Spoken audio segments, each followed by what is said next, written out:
What is up, everybody? Just got done with the run. I couldn't really decide before I took off for this run or this week what I was gonna do for my YouTube channel this week. And I was sitting on my couch 20 minutes before this run, and I told myself I really don't want to run today. It's humid. I'm not in shape. I don't feel like it would do me much good. But out loud, and my wife can attest to this, out loud I said, you know what? I get to run today. Like, I am so fortunate after everything that happened last November to A, be able to run, and B, be alive. So I'm going to do something a little bit different. I'm going to talk about the 5 things that I've learned so far being an endurance athlete with diabetes.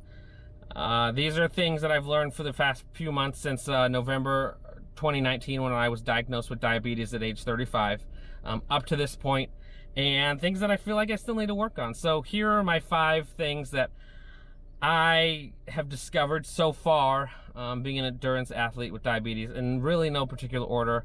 One is I can't fear diabetes. Diabetes, I think, can take a lot of people out. When a doctor says, hey, you have diabetes, whether it be type 1 or type 2, I think there can be a lot of fear. I know there was a lot of fear in my heart because you don't know what you don't know. I knew nothing about the disease. When people say diabetes, I don't know what that means. And they educated me well at the hospital when I stayed there. And I learned a lot, and I've been learning a lot about diabetes. 2, find people with diabetes that do the things that you love to do. And again, I'm talking from an endurance athlete standpoint, but anything. If you're a great violin player and you were diagnosed with diabetes, try to find a violin player with diabetes, whether it be, you know, in your own life, like personally, or even someone online.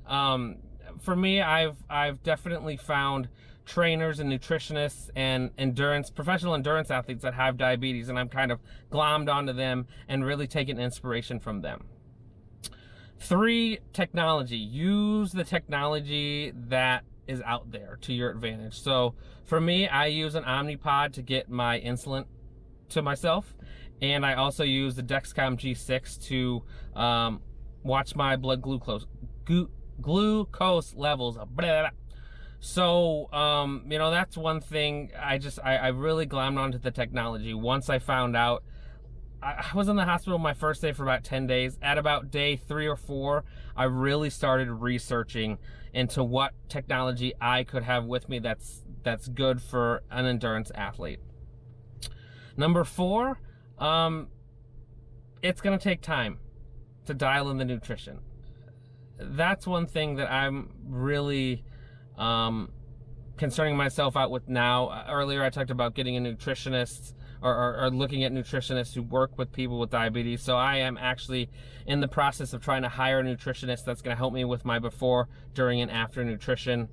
I had to take a look at a lot of the things that I was taking for the carb level and the sugar level.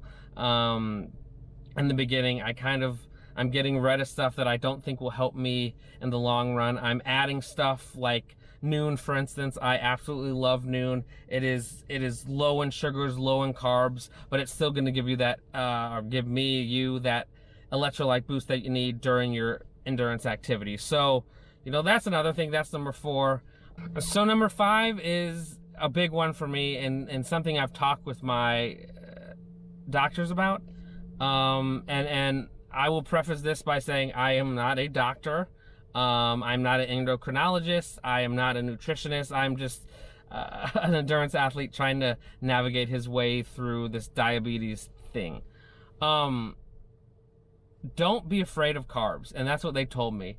And you can eat a lot of the sugarness and the yumminess that you normally ate, but you just have to be weary of the amount you're eating, and you have to be weary that you're bolusing correctly. And I found that out. I was kind of scared at carbs at first. When I was first diagnosed, I was like, okay, I can't have any pasta anymore. I can't have any rice anymore, which was very hard for me because I love pasta. I love rice. I am like Oprah Winfrey. I love bread. I love carbs.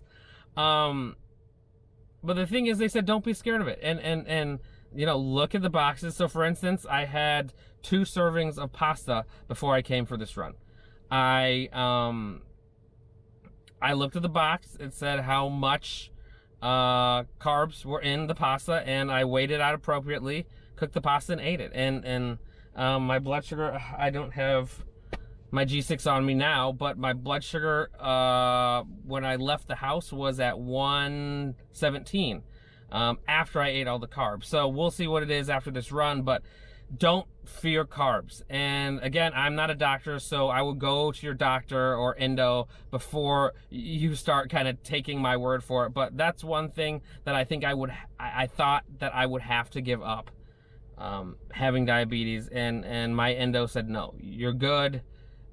Here's X, Y, and Z, and I don't want to get too deep into it because I don't want to give you any misleading information that I'm not thinking off the top of my head. But just don't fear carbs. So, I mean, those are the 5 things that I've learned so far. I know I'm going to learn a lot more because my leg did get injured. So it wasn't like I was diagnosed with diabetes and then 2 weeks later I'm running 10, 13 miles. I was diagnosed with diabetes, and last month I got to run for 10 minutes. And it was a jog and or walk for 10 minutes. So I'm not saying this stuff's gonna work in the future, because it probably won't, what I'm doing right now. But right now, this is what I've learned from having diabetes and being an endurance athlete. Thanks guys so much for watching.